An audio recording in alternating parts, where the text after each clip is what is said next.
Le 12 mars 2025, le Niger expulse expressément 3 dirigeants chinois de sociétés pétrolières. Qu'ils vous souviennent, il y a quelques mois en arrière, ce sont ces sociétés chinoises qui ont contribué à une médiation entre le Bénin et le Niger. En effet, le 6 mai 2024, le Bénin, dirigé par l'homme d'affaires Patrice Talon, bloque le premier chargement de pétrole nigérien au port de Semekoji. Cependant, le 15 mai 2024, après une médiation de WAPCO et de CNPC, le Bénin autorise provisoirement le chargement d'un premier navire avec 1 million de barils de pétrole nigérien. À la suite d'une évolution plus ou moins paisible de la situation, aujourd'hui, 14 mars 2025, 3 dirigeants, directeurs généraux de 3 sociétés exploitant le pétrole au Niger doivent plier bagages expressément. Qu'est-ce qui s'est passé entre-temps? Mesdames et messieurs, bonjour et bienvenue dans ce nouveau numéro de géopolitique et de géostratégie des mines et de l'industrie en Afrique.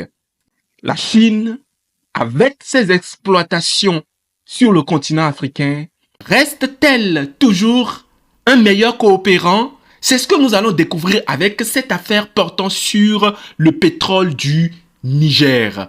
Nous allons découvrir quel est le potentiel d'exploitation de pétrole du Niger et quels sont les modes opératoires utilisés par les sociétés chinoises présentes sur le territoire nigérien. Et en fin de compte, est-ce que la Chine est toujours et demeure un partenaire fiable pour l'Afrique?